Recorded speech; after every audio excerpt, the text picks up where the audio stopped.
So, Avatar The Last Airbender. The live action show is coming out soon, I think the 22nd, so at the end of this month. And there's been a lot of interviews circulating the area, circulating the Twitter sphere, circulating social medias, YouTube, the internet in general. And a lot of these interviews really boil down to, hey, we've made some changes in the show. Just to warn you guys, there are some changes that we've made within the show. So in this video, I wanted to highlight some of the changes with you guys. We can go over this together. I do plan on re-releasing my Avatar retrospective the day this show comes out. So hopefully that'll be a little boost to that video. I do have one talking about the Chibi show that came out like months ago that you guys can go check out. But let's go ahead and start talking about these changes. This is one of the first bit changes that popped in my sphere when I stumbled upon this. Netflix pushes for the decision to remove toxic sexism to be removed from Avatar The Last Airbender. Certain areas of Katara's character have also been removed, including some gender issues that didn't quite translate from the cartoon. What does that mean?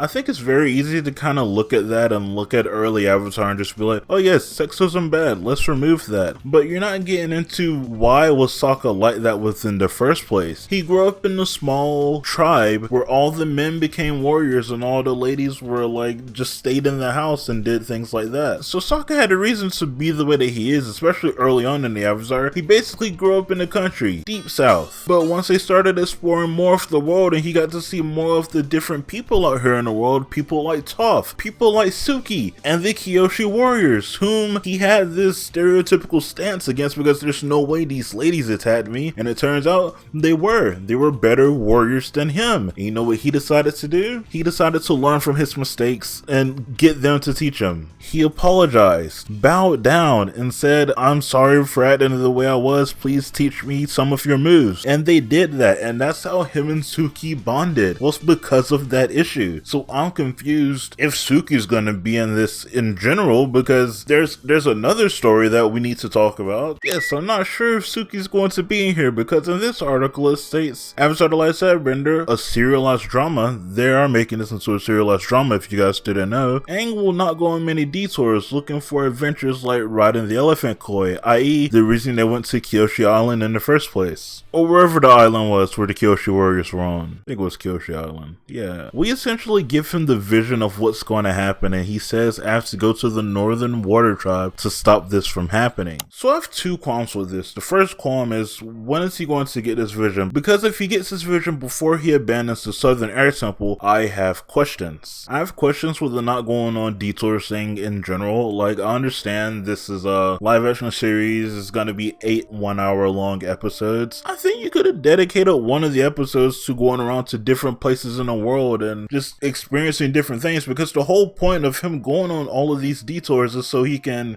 get the rest of that innocence out of him. He wants to be a kid. That's why he ran away in the first place. He doesn't want to abandon his childhood, and him going on these detours, him traveling to see the rest of the world, to see how this 100-year war has affected every single person in here. And it comes to a point when he starts to realize, oh, this is a lot more serious than I thought it was. I'm going to have to get my act together. We're going to go to the Northern Air Temple. And also the detours was a way so that he can gather a lot of allies. If you guys don't remember, Day of the Black Sun, it was full of all of these one-off characters that we saw throughout these detours. And I don't know if this is going to get more than one season or not. It very much so depends how the show does. It doesn't matter about the backlash or not, because a lot of shows that get a lot of backlash still gets hate watched, i.e. Velma. And the detours things gets even more crazy because it's starting to sound like they're just going to completely rewrite Aang's character, because not only is he going to go on these detours to get the rest of his childhood innocence out of him, they don't want to appeal to kids. They want to appeal to that Game of Thrones audience, which is...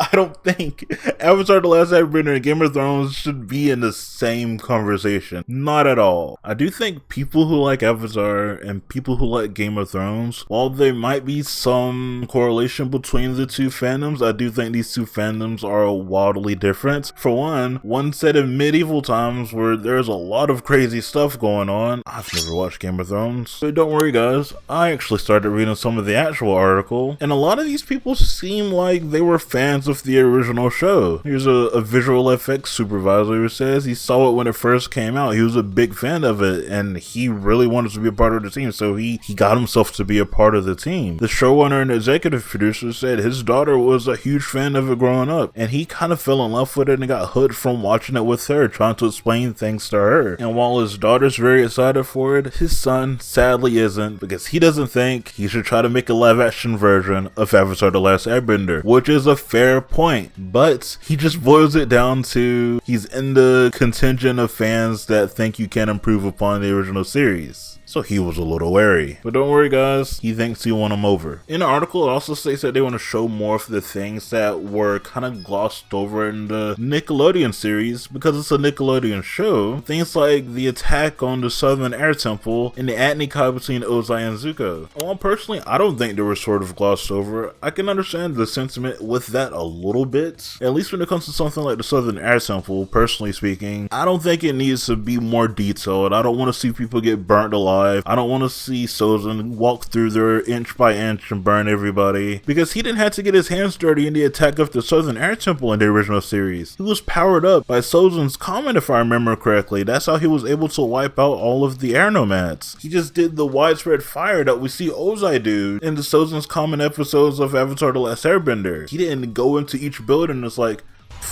that's one for you, that one's for you. He didn't fireball each of them one by one. He just widespread throughout the entire buildings. So I don't really know much more detail you could add to that, and especially not in the Agni Kai between Ozai and Zuko. The whole story beat behind this is that Zuko was reluctant to fight his father. He didn't want to, and when Ozai told him to turn around because he thought that was disrespectful, we just see him burn his eye. Well, we don't see it, but we hear him scream. We hear the anguish of his scream. It cuts to like the shadows or something, but we know it's happening. And personally speaking, I am a very big fan of, you don't have to show every detail to know what's going on. Sometimes the imagination can be a lot more crueler than how it actually plays out. So I don't really think these certain things need more details done to them. Going along with the Atnikai background, they also talk about Azula because they want to show more of Azula and Ozai within season 1. We made the conscious decision to bring some of those Fire Nation storylines more to the fore in the first season because I felt like we needed to balance out the storylines. We needed to know more about the background for Zuko and why he's doing what he's doing, and set that in the context of his family dynamic and how it fits with his sister and father. Personally speaking, this isn't a big difference, so I don't mind this that much. Where I find a little bit of gripes with it, they claim to be changing it with the benefit of hindsight. They know where the story is going. I'd argue that the creators knew where the stories were going as well. I talk about this a lot within my Avatar retrospective that's going to come out when this show drops, but I want to emphasize it here. Each season shows a different aspect of how war has affected people. In season 1, the whole point of the detours was to show how the Fire Nation has taken over all of these territories in the name of the Fire Lord and has basically just dominated the lands as they seen fit. And this is the reason that Aang decides, hey, I need to buckle down and become the Avatar. Zuko in the first season is supposed to be an obstacle. He's supposed to be a monster for Aang to overcome. But quickly he gets pushed out of the way within season 1 when the big bad General Zhao shows up. Zhao seems like an even more ferocious foe, which is why they didn't show Ozai or Zula within this first season, because Zhao was supposed to seem like the ultimate bad guy for now. Even Zuko, he's supposed to be seen as a monster within the first season who will do anything it takes to hunt down the Avatar in the name of restoring his honor. The whole Zuko character journey doesn't need to happen until book 2, until they're in the Earth Kingdom, until they're in Ba Sing Se. Zuko's whole journey within book 2 is he's fighting between his two halves. On one half, dang, he really wants to restore his honor and go back and join the Fire Nation. On the other half, dang, he's really enjoying his peaceful life with his uncle in Ba Sing Se, and they have started to do good for themselves. Iroh has his Jasmine tea shop he's running now, and Zuko's just really happy now. This is the first time we've seen this guy smile. So it makes a lot more sense to get into more of the family details within book 2, where Zuko's character journey is more of the focal point within that season, rather than book 1, where he's supposed to be seen as a monster and a foil to Aang's journey. And while we are talking about these changes, I do want to preface that the creators themselves of the original Avatar series did leave